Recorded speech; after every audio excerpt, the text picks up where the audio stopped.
Hello, and welcome to my channel.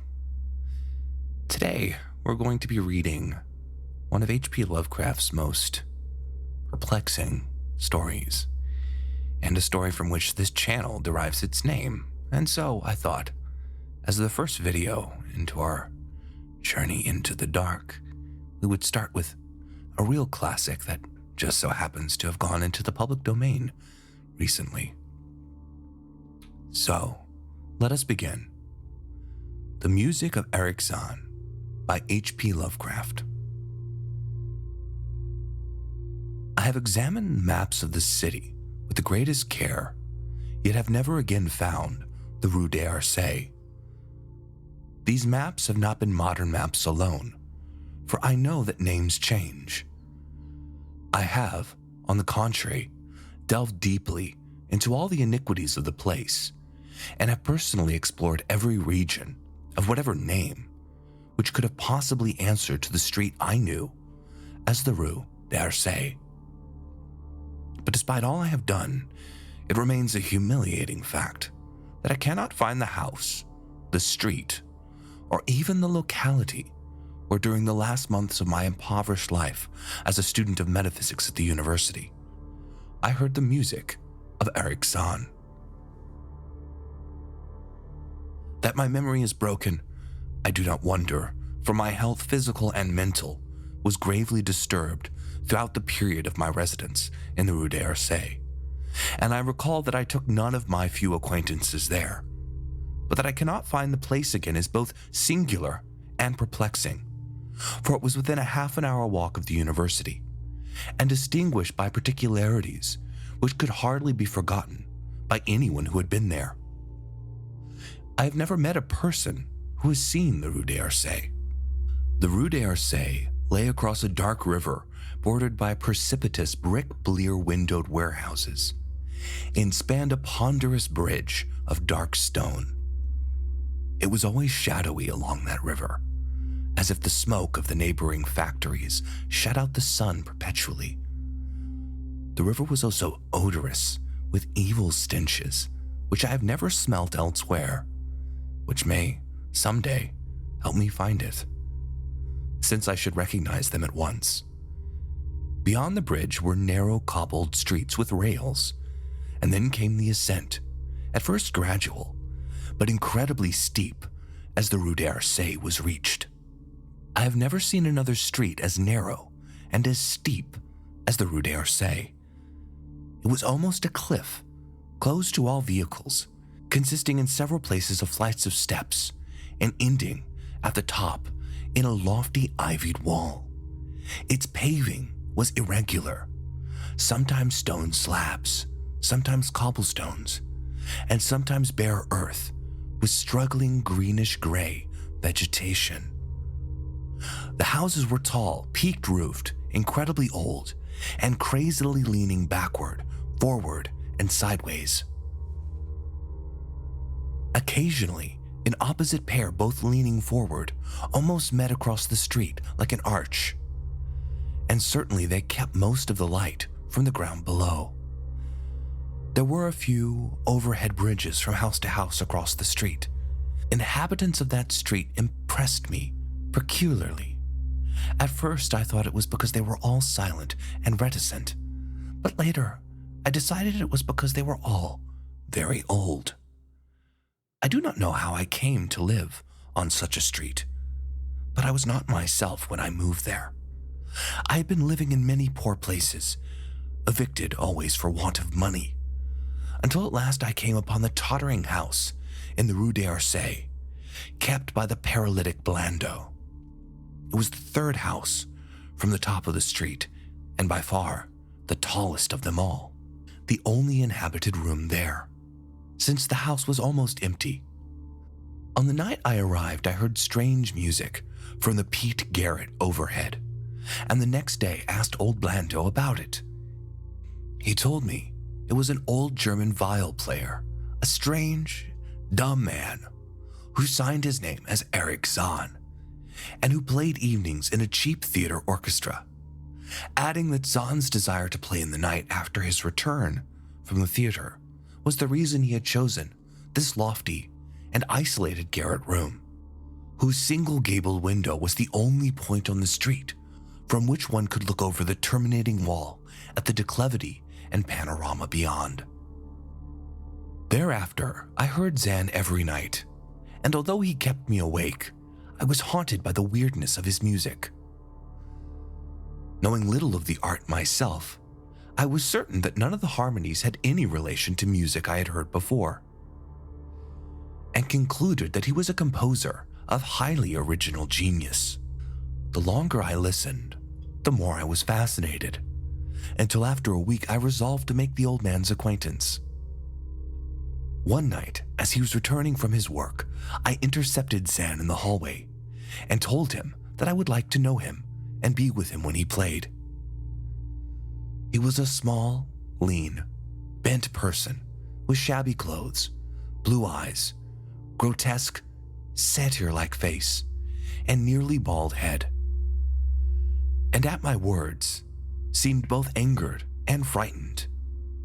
My obvious friendliness, however, finally melted him, and he grudgingly motioned me to follow him up the dark, creaking, and rickety attic stairs. His room, one of only two in the steeply pitched garret, was on the west side, towards the high wall that formed the upper end of the street. Its size was very great, and seemed greater because of its extraordinary barrenness and neglect. Of furniture there was only a narrow iron bedstead, a dingy washstand, a small table, a large bookcase, an iron music rack, and 3 old-fashioned chairs. Sheets of music were piled in disorder about the floor. The walls were of bare boards, and had probably never known plaster, whilst the abundance of dust and cobwebs made the place seem more deserted than inhabited. Evidently, Erich Zann's world of beauty lay in some far cosmos of the imagination. Motioning me to sit down, the dumb man closed the door and turned the large wooden bolt and lighted a candle to augment the one he had brought with him. He now removed his viol from its moth-eaten covering and, taking it, seated himself in the least uncomfortable of the chairs. He did not employ the music rack, but offering no choice and playing from memory, enchanted me for over an hour with strains I had never heard before, strains which must have been of his own devising. To describe their exact nature is impossible for one unversed in music. They were a kind of fugue with recurrent passages of the most captivating quality, but to me were notable for the absence of any of the weird notes I had heard from my room below on other occasions. These haunting notes I had remembered and often hummed and whistled inaccurately to myself. So, when the player at length laid down his bow, I asked him if he would render some of them. As I began my request, the wrinkled satyr-like face lost the bored plasticity it had once possessed during the playing, and seemed to show the same curious mixture of anger and fright which I had noticed when first I accosted the old man. For a moment I was inclined to use persuasion, regarding rather lightly the whims of senility, and even tried to awaken my host's weirder mood by whistling a few of the strains to which I had listened the night before. But I did not pursue the course for more than a moment, for when the dumb musician recognized the whistled air, his face grew suddenly distorted, with an expression wholly beyond analysis, and his long, cold, bony right hand reached out to stop my mouth and silence the crude imitation.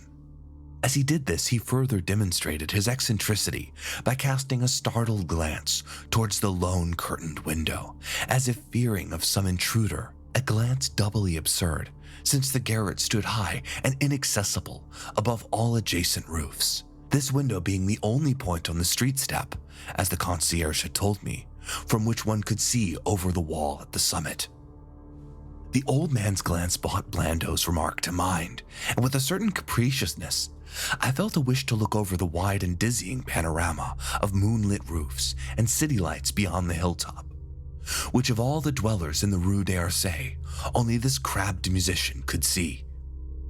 I moved towards the window, and would have drawn aside the nondescript curtains, when, with a frightened rage even greater than before, the dumb lodger was upon me again, this time motioning with his head towards the door, as he nervously strove to drag me hither with both hands.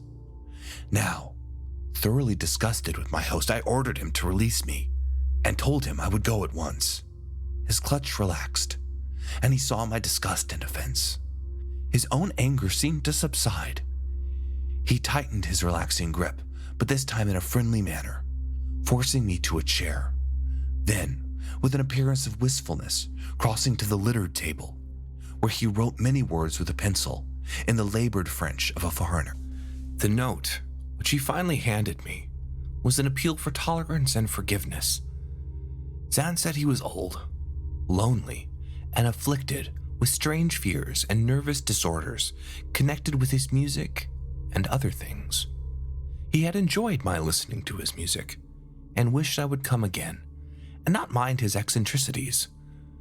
But he could not play to another his weird harmonies and could not bear hearing them from another, nor could he bear anything in his room touched by another. He had not known until our hallway conversation that I could overhear his playing in my room, and now asked me if I would arrange with Blando to take a lower room where I could not hear him at night. He would, he wrote, defray the difference in rent. As I sat deciphering his execrable French, I felt more lenient toward the old man. He was a victim of physical and nervous suffering, as was I, and my metaphysical studies had taught me kindness.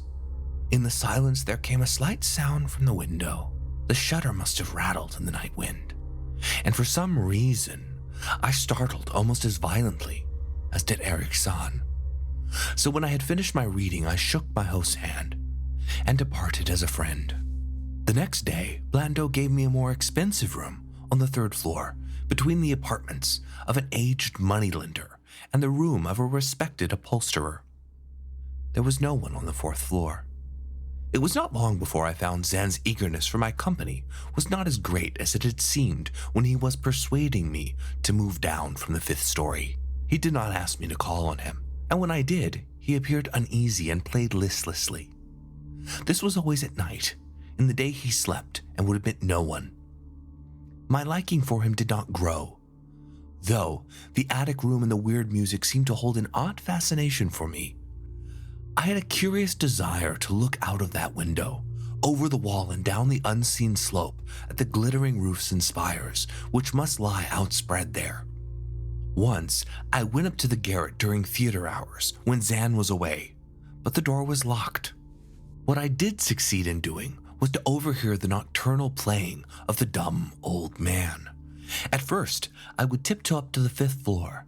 Then I grew bold enough to climb the last creaking staircase to the peaked garret. There, in the narrow hall, outside the bolted door with the covered keyhole, I often heard sounds which filled me with indefinable dread. The dread of vague wonder and brooding mystery.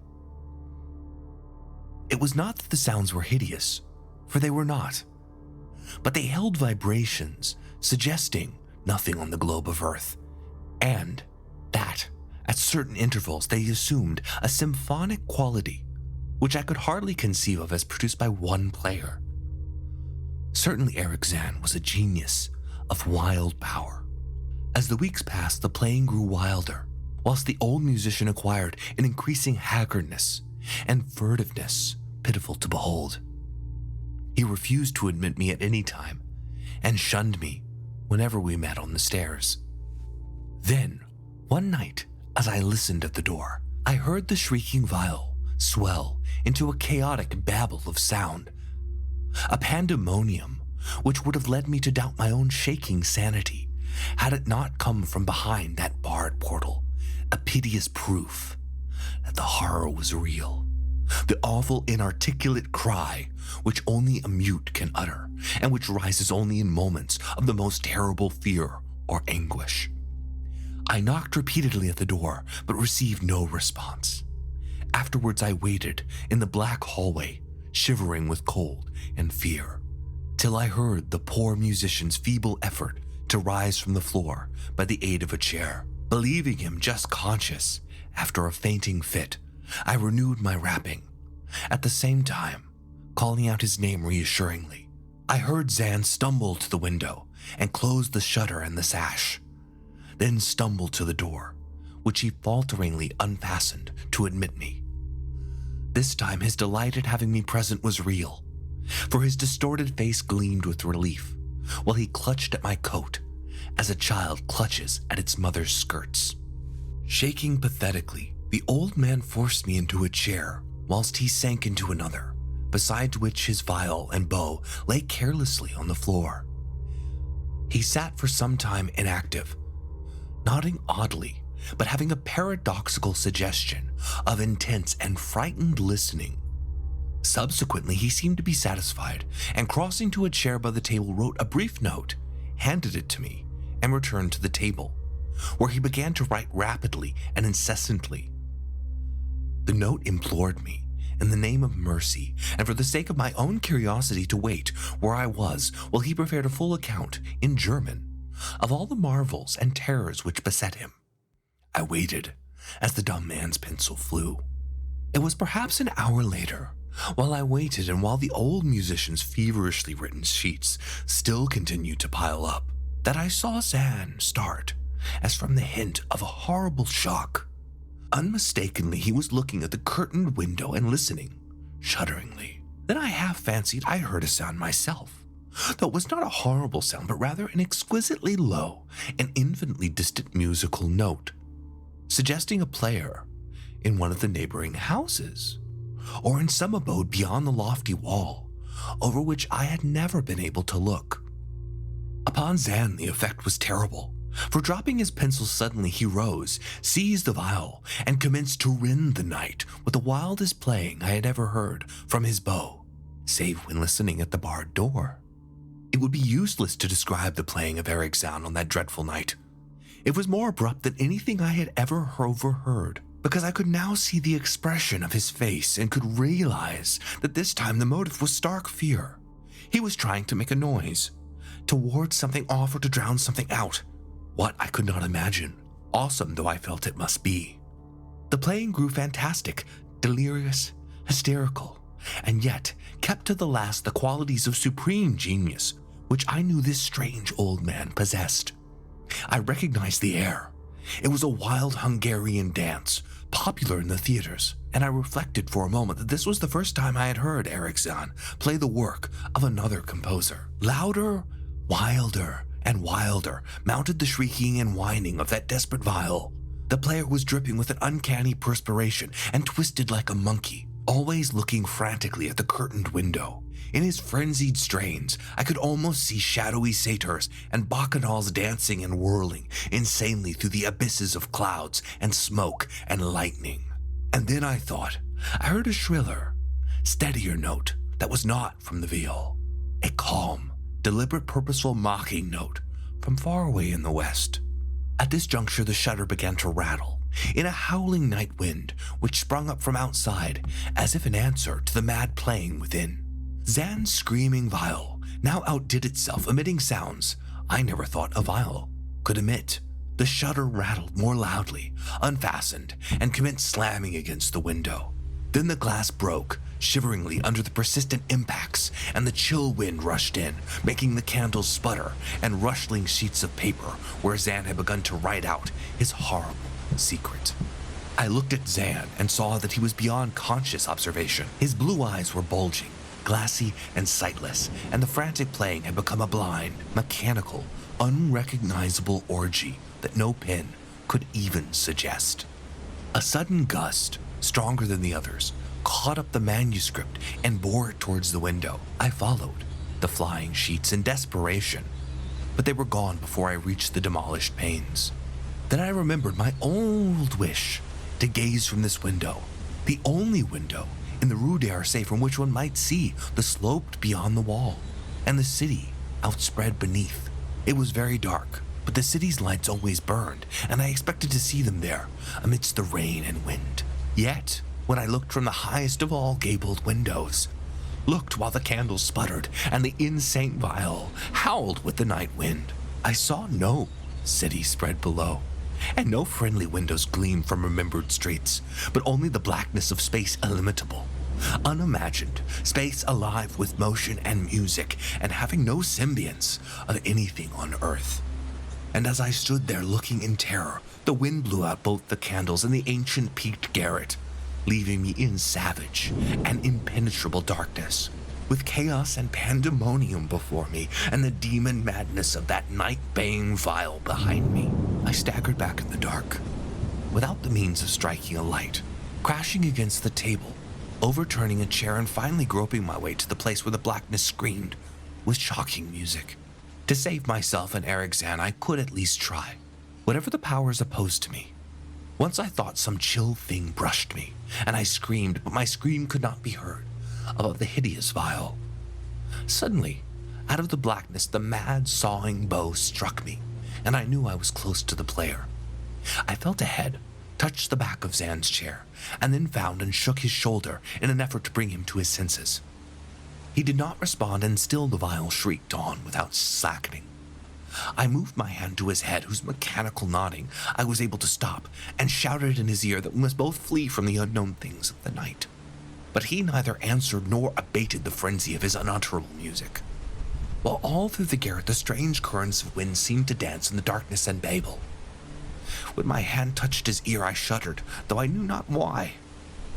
I still felt the still face, the ice-cold, stiffened, unbreathing face, whose glassy eyes bulged listlessly into the void, and then, by some miracle, finding the door and the large wooden bolt, I plunged wildly away from the glassy-eyed thing in the dark, from the ghoulish howling of that accursed vial whose fury increased even as I plunged.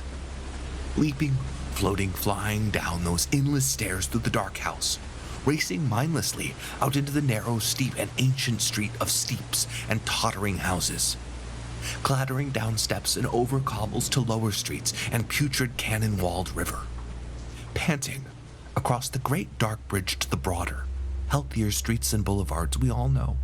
All these are terrible impressions that linger with me, and I recall that there was no wind, and the moon was out, and all the lights of the city twinkled. Despite my most careful searches and investigations, I have never been able to find the Rue d'Orsay. But I am not wholly sorry, either for this or for the loss in undreamable abysses of the closely written sheets which alone could have explained the music of Erich Zann.